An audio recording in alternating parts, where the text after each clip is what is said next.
జై తెలంగాణ మాట్లాడినటువంటి పెద్దలకు వక్తలకు వివిధ పార్టీకి సంబంధించిన నాయకులకు అదేవిధంగా రైతు సంఘాల నాయకులకు కూడా ప్రత్యేకించి అభినందనలు తెలియజేస్తా ఉన్నాను. ధన్యవాదాలు. రైతుల సమస్యల పట్ల మనకున్నటువంటి బాధను, ఆవేదనని, ఆక్రోశాన్ని నిజంగా ఎంత చెప్పుకుంటే కూడా ఇది మహాభారతం లెక్క, రామాయణం లెక్క ఒడిసే కథ కాదు. రైతుల కష్టాలన్నవి ఒక దొంతరలో లేవు. ఎట్లయితే ఉల్లిగడ్డ పొరలు పొరలుగా తీస్తూ ఉంటే వస్తుందో, రైతు సమస్యలు కూడా ఎన్ని పొరలు తీసినా ఇంకొక రకమైన ఇబ్బంది వచ్చేటటువంటి పరిస్థితే ఉన్నది. అయితే ఖచ్చితంగా ఒక విధానపరమైనటువంటి క్లారిటీ ఉండి, విధానపరమైనటువంటి చిత్తశుద్ధి ఉంటే డెఫినెట్గా ప్రభుత్వాలకు ఒక పొలిటికల్ విల్, ఒక ఉక్కు సంకల్పం ఉంటే, రాజకీయ సంకల్పం ఉంటే ఎటువంటి జటిలమైన సమస్య కూడా పరిష్కారం చేయవచ్చు. కానీ క్రాంతి అన్న కరెక్ట్గా చెప్పిండు. ప్రభుత్వాలన్నిటికీ ఏముంటుందంటే ముఖ్యంగా రైతు అనేటటువంటి వాడికి మేమేదో వాళ్ళకి ఫేవర్ చేస్తున్నాం అనే ఫీలింగ్ ఉంటుంది. మేమేదో మా దయతోని రైతుకి సబ్సిడీ ఇస్తున్నాం, మేమేదో మా దయతోని ఎకరానికి ఇంత బిచ్చం వేస్తున్నాం అనే ఫీలింగ్ ఉంటుంది. ఎకరానికి ఇంత డబ్బు ఇచ్చి ఇడిచిపెడితే సాల్వ్ అయ్యే సమస్య కాదు రైతాంగ సమస్య. ఒక చిన్న బిడ్డను, పసికూనని ఎట్లా సాదుకుంటామో అట్లా రైతును కాపాడుకుంటే, పంటను కాపాడుకుంటే మాత్రమే, ప్రతి సీజన్లో అట్లా కాపాడుకుంటే మాత్రమే ఖచ్చితంగా ఆ రీజన్ కానీ, ఆ స్టేట్ కానీ, ఆ దేశం కానీ బాగుపడే అవకాశం ఉంటుంది. మనలాంటి అత్యధిక జనాభా ఉన్నటువంటి దేశంలో ఖచ్చితంగా ఫుడ్ సెక్యూరిటీ కావాలి. రైతులు వ్యవసాయాన్ని విడిచిపెట్టి బయటికి వెళ్ళిపోతున్నారనే ఇప్పుడు భయంకరమైన రిపోర్ట్లు వస్తున్న సందర్భంలో అసలు ఇండస్ట్రీస్ కన్నా ఎక్కువ ఫోకస్ చేసి చాలా పెద్ద ఎత్తున ప్రొడక్షన్ తీసుకొచ్చి వాటికి మీరు అన్నట్టు వాల్యూ అడిషన్ చేసి రైతును, రైతు కుటుంబాలను, వ్యవసాయాన్ని ఒక పరిశ్రమలాగా చూసేటటువంటి ప్రోగ్రెసివ్ ప్రభుత్వాలు వస్తే తప్పితే మార్పు జరగదు. మేము టీఆర్ఎస్ పార్టీ పెట్టినప్పుడు ఒకటే మాట చెప్పినాం, రైతును రాజును చేస్తాము. ఆ రైతును రాజును చేస్తామంటే ఒక సెంటెన్స్లో అయ్యే పని కాదు, మల్టిపుల్ వర్టికల్స్లో పని జరగాలి. డే 1 మేము అనుకున్నది ఏంటంటే వ్యవసాయాన్ని ఒక ఇండస్ట్రీ చూసినట్టు చూడాలి. ఒక పరిశ్రమ వస్తే ఎంత భయపడతాం. ఒక పరిశ్రమ వచ్చి ఒక 1000 కోట్లు పెట్టుబడి పెడతాడంటే మొత్తం ముఖ్యమంత్రితో సహా అపాయింట్మెంట్ ఇచ్చి బొకే తీసుకుపోయి ఎదురు చూసి ఎర్ర తివాచి వరిచి తీసుకొచ్చి నువ్వు పెట్టురానైనా పెట్టుబడి, నువ్వు ఎన్ని ఉద్యోగాలు ఇస్తావని అడుగుతావు. ఆ గౌరవం రైతుకు దక్కాలి. వ్యవసాయాన్ని ఒక ఇండస్ట్రీ లాగా చూడాలి. ఇండస్ట్రీ అంటే ఏంటిది? ఒక ఇండస్ట్రియలిస్ట్ వచ్చి 1000 కోట్లు 1000 కోట్లు పెట్టుబడి పెడుతున్నాడంటే వాళ్ళకు ఒక పాలసీ చేస్తాం, మనం వాళ్ళకి ఫైనాన్షియల్ సపోర్ట్ ఇస్తాం, ల్యాండ్ ఎటువంటి ఇబ్బంది లేకుండా రెవెన్యూ ఇష్యూస్ని సాల్వ్ చేస్తాం, ఆ ఇండస్ట్రీ పెట్టే దగ్గరికి కరెంట్ ఎట్లా రావాలని చూస్తాం, ఆ ఇండస్ట్రీకి వాటర్ సప్లై ఎట్లా అని చూస్తాం, ఆ ఇండస్ట్రీలో ఇచ్చే ఉద్యోగాలకు తగినటువంటి మానవ వనరులు ఎక్కడున్నాయో వెతుకుతాం, ఆ ప్రాంతంలోనే ఇండస్ట్రీ పెట్టుకోమని చెప్తాం. అంటే ఇన్ని రకాల పాలసీస్ కలిపితేనే ఒక ఇండస్ట్రీ సక్సెస్ అవుతుంది. మరి వ్యవసాయానికి వచ్చేసరికి ధర్మానికి ఇడిచిపెట్టేస్తున్నాం, ఏదో కర్మానికి ఇడిచిపెట్టేస్తున్నాం. ఎందుకంటే భూమి పుట్టినప్పటి నుంచి వ్యవసాయం చేస్తున్నాం కదా అని ఒక అలుసు, మట్టి తల్లి మీద ఒక అలుసు. ఏంటంటే తెలిసినోడేసినా తెలియనోడేసినా ఇత్తనం వేస్తే చెట్టు మొలకెత్తుతుంది. కానీ వ్యవసాయం ఆ రైతు కుటుంబానికి అన్నం పెడుతుంది, మనందరికి అన్నం పెడుతుంది అనేటటువంటి కనీస ఆలోచన ఉంటే మాత్రం ఇటువంటి అవకాశం ఉండదు. నేను ఈ విషయం ఇవాళ చెప్తలేను. దాదాపుగా ఒక 10 సంవత్సరాల క్రితం పార్లమెంట్లో వ్యవసాయం గురించి మాట్లాడిన రోజు కూడా నేను ఇదే చెప్పిన. ఎట్లా అయితే ఒక ఇండస్ట్రీని మనం అంత బాధ్యతగా తీసుకొని అన్ని రకాల చట్టాలు మార్చి అన్ని వెసులుబాటులు చేసి వాళ్ళకి ఎట్లా చేస్తామో వ్యవసాయానికి కూడా అట్లా చేసినప్పుడు మాత్రమే మారుతుంది. ఎందుకంటే ఒక రొడ్డకొట్టుడు ఉపన్యాసం ఇచ్చి భారతదేశంలో వ్యవసాయం ప్రధానము, భారతదేశంలో 60% మంది వ్యవసాయం మీద ఆధారపడి ఉంటుంది అని చెప్పి బట్టి కొట్టే ఉపన్యాసాలు కాకుండా నిజంగా క్రాప్ కాలనీస్ ఏర్పాటు చేయడం కావచ్చు, జిల్లాను ఖచ్చితంగా చూసుకొని ఈ జిల్లాలో ఏ పంట వేస్తే బాగుంటుంది, ఈ జిల్లాలో ఉన్నటువంటి ప్రాజెక్టుల పరిస్థితి ఏంది, నీళ్ళు ఇవ్వగలుగుతామా లేదా, కరెంట్ ఇవ్వగలుగుతామా లేదా, ఇవన్నీ అనుకున్నప్పుడు మాత్రమే అవుతుంది. అయితే అన్ఫార్చునేట్లీ ఇప్పుడు ఏమైపోయింది, మొత్తం కూడా మార్కెట్ అయిపోయింది. ఎక్కడ ఏ ప్రోడక్ట్ ఉన్నా కూడా దాన్ని అమ్మేటటువంటి సరైనటువంటి మార్కెటింగ్ ఫెసిలిటీ ఇవ్వాలి. నేను మెంబర్ ఆఫ్ పార్లమెంట్గా ఉన్నప్పుడు జగిత్యాల నేను బాగా ఫోకస్ పెట్టిన, ఎందుకంటే అక్కడ మామిడి తోటలు బాగుంటాయి. జగిత్యాల మామిడి అనేటటువంటిది, ఆ మామిడికాయ మీరు తెంపి ఎక్స్పోర్ట్ చేసినా కూడా కరెక్ట్గా దాన్ని స్టోర్ చేస్తే టేబుల్ టాప్ వెరైటీ అంటారు అన్నట్టు, టేబుల్ మీద పెట్టుకొని కోసుకునే పండు ఉంటుంది అక్కడ. ఆ టేబుల్ టాప్ వెరైటీని కరెక్ట్గా మనం కనుక ప్రాసెస్ చేస్తే 80 నుండి 90 రోజులు నిల్వ ఉండేటటువంటి గట్టి రకం మామిడి ఉంటుంది అక్కడ. నేను పట్టుబట్టి జగిత్యాల మామిడిని ఒక బ్రాండ్ క్రియేట్ చేసి జగిత్యాల మ్యాంగో అని బ్రాండ్ పెట్టి దాన్ని తీసుకుపోయి ఢిల్లీలో తెలంగాణ భవన్లో మార్కెట్ పెట్టి అక్కడ అమ్మిపించి ఇవాళ నేను సంతోషపడుతున్నా. మొన్న కూడా ఢిల్లీలో జగిత్యాల మార్కెట్ అని చెప్పి జగిత్యాల మ్యాంగో అని అమ్ముతూ ఉన్నారు. అంటే ఒక పట్టుబట్టి ఒక పంటను కనుక మనము పాపులర్ చేయాలంటే ఏం చేయాలి అని అంటే, జగిత్యాల్లో నేను ఎంపీగా ఉన్నప్పుడు నేను చేసి చూసిన. నేను పట్టుబట్టిన మా జిల్లా కలెక్టర్ అన్నాడు శరత్ గారు ఉండి ఐఏఎస్, ఇప్పుడు ఆయన రిటైర్ అయ్యిండు. ఆయన కూడా మేము మిర్యాలు కూడా బిడ్డనే. ఆయన నేను పట్టుబట్టి ఆ మ్యాంగో బ్రాండ్ క్రియేట్ చేసినాం. ఇప్పటికీ కూడా జగిత్యాల రైతులు అమ్ముకుంటూ ఉన్నారు. దానికి కూడా నాకు స్ఫూర్తి ఏంటంటే, అక్కడే ఉన్న లక్ష్మీపూర్ అని ఉంటుంది. ఆ లక్ష్మీపూర్ రైతులందరూ కలిసి వరి పండిస్తారు. ఏం లేదు, పెద్ద మ్యాజిక్ ఏం లేదు. కానీ వాళ్ళు ఏం చేసినారంటే, వాళ్ళే మిల్లింగ్ చేసుకొని లక్ష్మీపూర్ రైస్ అని బ్రాండ్ చేసుకున్నారు. వాళ్ళు చేసుకొని దాన్ని వాళ్ళు అమ్మేది. సో ఆ ఊరంతా కూడా ఒక బ్రాండెడ్ రైస్ని క్రియేట్ చేసుకున్నారు. వాళ్ళ నుంచి ఇన్స్పిరేషన్ తీసుకొని నేను జగిత్యాల మ్యాంగోని మార్కెట్ చేసుకున్నా. ఆ ఎక్స్పీరియన్స్ నాకు ఉంది కాబట్టే ఇక్కడ బత్తాయి గురించి నేను పనిచేయగలుగుతా అని చాలా విశ్వసనీయంగా నల్గొండ బత్తాయి రైతులందరికీ కూడా నేను హామీ ఇస్తూ ఉన్నాను. బత్తాయి రైతుల మీద, బత్తాయి పంట మీద టీఆర్ఎస్ పార్టీ నల్గొండ ప్రత్యేక శ్రద్ధను చూపిస్తుంది. ప్రత్యేక శ్రద్ధ అంటే నీటి సప్లై దగ్గర నుంచి మొదలు పెడితే, మీరు అన్నట్టు horticulture department, agriculture department integration దగ్గర నుంచి మొదలు పెడితే, మనకు మార్కెట్ చేయాల్సినటువంటి పరిస్థితి దగ్గర నుంచి మొదలు పెడితే A to Z అన్నిటి మీద కూడా ప్రత్యేకమైనటువంటి శ్రద్ధను నల్గొండ బత్తాయి రైతుల మీద మేము పెడతామని సందర్భంగా మీకు హామీ ఇస్తూ ఉన్నాం. అదేవిధంగా మరి ఇవాళ మనం రైతుల సమస్యల కోసం వచ్చేటప్పుడు చాలామంది యువమిత్రులు కలిసిండ్రు. వాళ్ళు నిన్న మొన్ననే కానిస్టేబుల్ ఉద్యోగాలు 5,000 పడితే 5,000 కాదు 20,000 ఉద్యోగాలు వేయాలని చెప్పి పాపం వాళ్ళు ధర్నా చేసినటువంటి పరిస్థితి ఉంది. వాస్తవానికి ఏంటంటే ఒక 15 లక్షల మంది at any point of time ఈ తెలంగాణలో ప్రిపేర్ అవుతూ ఉంటారు ఎప్పుడు కానిస్టేబుల్ ఉద్యోగాలు పడతాయని. కాబట్టి ఆ 15 లక్షల మందికి తగ్గట్టుగా 20,000కు తక్కువ కాకుండా పోస్టులు వేయాలని ప్రభుత్వాన్ని నేను బలంగా డిమాండ్ చేస్తున్నా. పోలీస్ శాఖలో ఖాళీ ఉన్నాయి, జాబులు ఇచ్చే అవకాశం ఉన్నది. లేనిది ఏదన్నా ఉందంటే ఈ ప్రభుత్వానికి మనసు లేదు తప్పితే ఇంకోటి కాదు. కాబట్టి 20,000 పోస్టులు వేయాలని చెప్పి డిమాండ్ చేస్తూ ఉన్నా. ఎట్ ద సేమ్ టైం ఎస్ఐలకు సంబంధించి వయో పరిమితిని సడలించడం జరిగింది. అంటే సేమ్ టెస్టులు ఉంటాయి కానిస్టేబుల్కి, ఎస్ఐకి. కానీ ఎస్ఐ 35 ఏళ్ళు అయితే ఆయన ఎస్ఐ పనికొస్తాడు అంటున్నారు. కానిస్టేబుల్లకు ఏమో కట్ ఆఫ్ పెడతా ఉన్నారు. సో ఆ ఏజ్ రిస్ట్రిక్షన్ కూడా కానిస్టేబుల్లకు ఇచ్చే విధంగా ప్రభుత్వం ఆలోచన చేయాలని చెప్పి మేము కోరుతా ఉన్నాం. అట్లనే మరి ఈ కానిస్టేబుల్ ఉద్యోగంలోకి తీసుకురావాలంటే జీవో 46 అని ఒక జీవో వచ్చింది. ఆనాడు బీఆర్ఎస్ ప్రభుత్వంలో వచ్చింది. అది అడ్డంకిగా ఉంది. ఆ జీవో 46 కరెక్ట్ కాదని ఇదివరకు నిరుద్యోగుల కోసం పెట్టిన మీటింగ్లో కూడా మేము చెప్పడం జరిగింది. ఆ జీవో 46ని రద్దు చేసి ఈ కానిస్టేబుల్ పోస్టులు 20,000 వేయాలని ప్రభుత్వాన్ని నేను డిమాండ్ చేస్తూ ఉన్నాను. అట్లానే గ్రామ పంచాయతీ అధికారులు GPO పోస్టులు కూడా ఒక 6,000 ఖాళీలు ఉన్నాయి.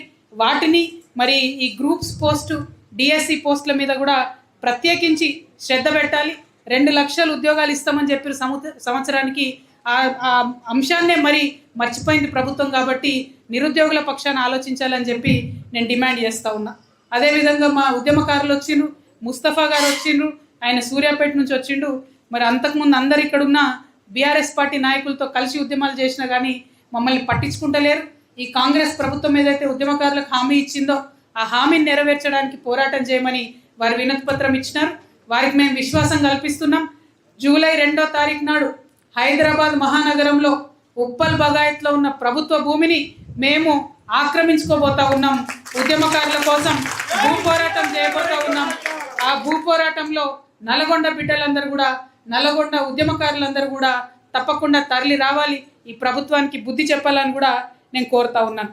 మరి మనం పెట్టుకున్నది ప్రధానంగా వ్యవసాయం మీద కాబట్టి వ్యవసాయం మీద మాట్లాడుకుంటున్నటువంటి సందర్భంలో ఇంతకుముందు నేను మీకు ఒక మాట చెప్పడం జరిగింది.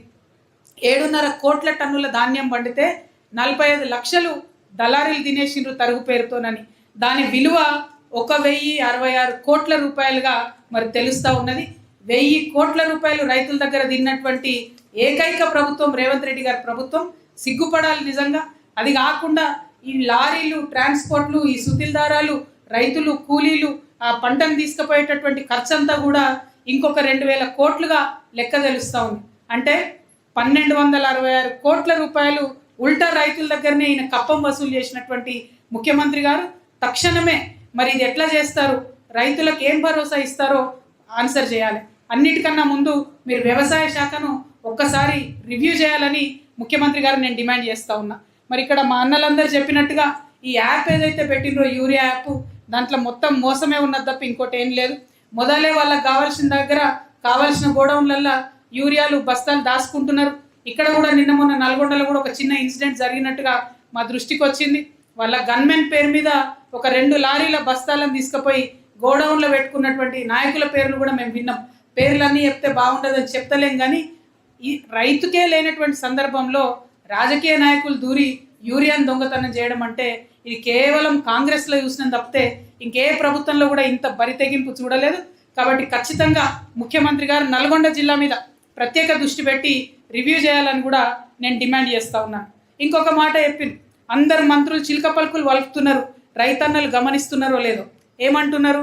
వరి ఎక్కువైతుంది, వేరే పంట వేయాలని చెప్తున్నారు. వేరే పంట వేయాలి, కరెక్టే. మృగశిర కార్తె వచ్చాయి. దీనికన్నా ముందు అధికారులు ఏం చేయాలి? పోవాలి, రైతులతో మాట్లాడాలి. ఏ పంట వేయాలి, మీరు ఈ పంట వేస్తే మేము దాన్ని ఏ ధరకు కొంటాము, దానికి వాడాల్సిన ఎరువులేంది, దానికి కావాల్సినటువంటి పరిస్థితి ఏంది, అన్నీ మాట్లాడాలి కదా.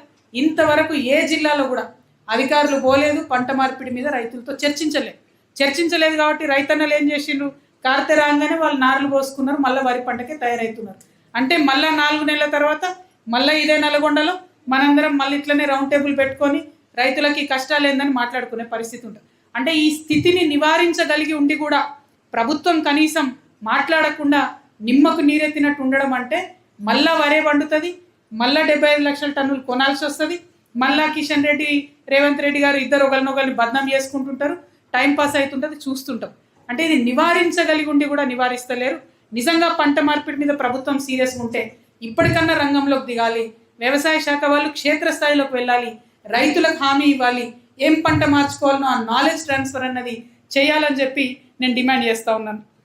ప్రత్యేకించి నల్గొండలో అన్యాయం ఏంటంటే మన ఫ్లోరిసిస్ ఉన్నటువంటి ప్లేసు, బాగా ఫ్లోరైడ్ ఉన్నటువంటి ప్లేస్, కంప్లీట్గా డ్రింకింగ్ వాటర్ ప్రాజెక్టులు అన్నీ కూడా మొత్తం అడుగంటిపోయినటువంటి పరిస్థితి. ఒక పక్క డ్రింకింగ్ వాటర్ ప్రాజెక్టులకు మెయింటెనెన్స్ లేక తండాలలో కానీ గ్రామాలలో కానీ నీళ్ళు రాని పరిస్థితి. ఇంకో పక్క నాగార్జున సాగర్ కెనాల్ ఏదైతే ఉందో దాని మీద ఉన్న చిన్న లిఫ్ట్లు, మరి ఇరిగేషన్ శాఖ మంత్రి కూడా మీ జిల్లా వాస్తవ్యుడే, మరి ఆయనకు ఎందుకు దయ వస్తలేదో తెలియదు.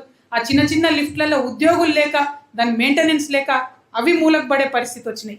వాటి మీద దృష్టి సారించమని ఉత్తమ్ కుమార్ రెడ్డి గారిని నేను డిమాండ్ చేస్తూ ఉన్నాను. మరి కౌలు రైతులు ఉన్నారు, ఇవాళ ఒక నివేదిక వచ్చింది. ఏందది? మొత్తం వ్యవసాయ రైతులలో 36 నుండి 37% కౌలు రైతులే ఉన్నారు. అంటే పట్టాదారులు ఎవరైతే ఉన్నారో, భూమి ఓనర్లు ఎవరైతే ఉన్నారో అందులో 36% మంది వ్యవసాయం చేస్తలేరు, కౌలు రైతులు మాత్రం చేస్తున్నారు. వారిని అర్జెంటుగా గుర్తించండి. ఆ ప్రక్రియ ఎందుకు ప్రారంభించరు? మీరు మాట ఇచ్చి ఉన్నారు. మరి ఆ కౌలు రైతు ఇవాళ ఎకరానికి దాదాపుగా నల్గొండలు తెలియదు కానీ మా నిజామాబాద్ దిక్కు అయితే 53 నుంచి 57 వేలు మినిమం కౌలు కట్టాల్సినటువంటి పరిస్థితి ఉంటుంది.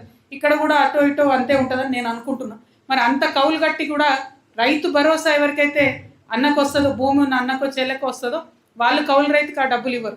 అంటే స్టార్టింగ్లో మొత్తం కౌలు రైతు కంప్లీట్గా ఆయన్నే పెట్టుబడి పెట్టుకోవాల్సిన పరిస్థితి ఉంటుంది. మరి రైతు భరోసా ఇస్తా అన్నటువంటి వారు మీరు ముందు గుర్తించండి కౌలు రైతులు ఎవరని చెప్పి నేను డిమాండ్ చేస్తూ ఉన్నాను. రెండవది, రైతు కూలీలను గుర్తిస్తామన్నారు, వాళ్ళ గురించి ఇంతవరకు ఒక మాట మాట్లాడలేదు. రైతు కూలీలకు 12,000 సంవత్సరానికి ఇస్తామన్నారు, వాళ్ళ గురించి మాట్లాడలేదు. వ్యవసాయాన్ని నరేగా స్కీమ్ని అనుసంధానం చేస్తామన్నారు, ఇలా గ్రామాల్లో కూలీలు దొరకనటువంటి పరిస్థితి ఉంది. ఓ పక్కనేమో బీజేపీ వాళ్ళు ఆ ఉన్న రైతు మొత్తం పథకాన్ని, నరేగా పథకాన్ని ఎత్తేసే ప్రయత్నం వాళ్ళు చేస్తున్నారు. అనుసంధానం కూడా చేయకుండా కాంగ్రెస్ పార్టీ మాట ఇచ్చి తప్పించుకొని తిరుగుతుంది. అంటే 1-2 కాదు, చెప్పుకుంటూ పోతే బోలెడన్ని బాధలు ఉన్నాయి, బోలెడన్ని కష్టాలు ఉన్నాయి. ఇవాళ నల్గొండ రైతన్నలందరికీ మాత్రం నేను ఇవ్వాలనుకుంటున్న భరోసా ఒకటే, ఖచ్చితంగా మన ఈ రాష్ట్రంలో, ఈ నల్గొండలో ఆనాడు ఈ బాధలు పడలేకనే మా భూమి మాకు కావాలని చెప్పి బందూకులెట్టినటువంటి రైతన్నలు ఉన్న నేల ఈ నేల. మీరు ఎట్టి పరిస్థితుల్లో కూడా నిరుత్సాహపడకూడదు. ఏ గ్రామానికి ఆ గ్రామం రైతులు మనం ఒక సంఘంగా ఏర్పడాలి. రైతుకు రాజకీయంతో పని లేదు, పార్టీ ఏదైనా కావచ్చు కాక, ఏ పార్టీలను ఉండొచ్చు కాక, ఊరికి రైతులందరం కూడా ఒక్కటవ్వాల్సిందే, ప్రభుత్వం మీద యుద్ధం ప్రకటించాల్సిందే, మనకు కావాల్సినటువంటి హక్కులు సాధించుకోవాల్సిందే. ఇందాక తమ్ముడు విక్రాంత్ రెడ్డి మాట్లాడుకుంటూ చెప్తున్నాడు, మా ముంగటికెళ్ళి కాలువ పోతుంది, మా పొలాలకు నీళ్ళు రావట్లేదని చెప్పి. అటువంటి అన్యాయం చేస్తే సహించొద్దు. మీరు అన్నట్టు గడ్డపార కాదు, గ్రామం అంతా పోయి కూడా చేసి నీళ్ళు ఇప్పించుకోండి. మన మీదకి వెళ్ళిపోయే నీళ్లు, మన ఊరి మీదకి వెళ్ళిపోయే నీళ్లు మన కాలువలకు రావాల్సిందే, తర్వాత కిందికి పోవాల్సిందే. సహజ న్యాయ సూత్రం. ఖమ్మం రైతులకు నీళ్ళు రావాల్సిందే, నల్గొండ రైతులకు కూడా నీళ్ళు రావాల్సిందే. కాబట్టి ఆ దిశగా షార్ప్నెస్తోని ఉండి ఎక్కడికక్కడ రైతు సమస్యలను అడ్రస్ చేయవలసిందిగా నేను మీ అందరినీ కూడా, ముఖ్యంగా టీఆర్ఎస్ పార్టీ నాయకుల్ని అందరినీ రిక్వెస్ట్ చేస్తున్నా. మరి ఏ రౌండ్ టేబుల్ సమావేశమైనా కొన్ని తీర్మానాలు చేసుకోవాల్సి ఉంటుంది. కొన్ని తీర్మానాలు ఇక్కడ రాయడం జరిగింది, నేను వాటిని చదువుతాను, మీరు ఆమోదిస్తే ఈ రౌండ్ టేబుల్ తీర్మానాలుగా ఈ లేఖ ఈ జిల్లా మంత్రులకి, జిల్లా కలెక్టర్ గారికి, ముఖ్యమంత్రి కార్యాలయానికి కూడా పంపడం జరుగుతుందని చెప్పి ఈ సందర్భంగా తెలియజేస్తూ, మొట్టమొదటి తీర్మానం నల్గొండలో ఇవాళ చేస్తున్న రైతు సమస్యల రౌండ్ టేబుల్ నుంచి మొదటి తీర్మానం, రైతు డిస్కామ్ అనేది మాకు వద్దు, రైతు డిస్కామ్ అనేది మాకు వద్దు. అంగీకరించినట్టేనా? తర్వాత యూరియా యాప్ అనేది రద్దు చేయాలి, యూరియా యాప్ అనేది కంప్లీట్గా రద్దు చేయాలి.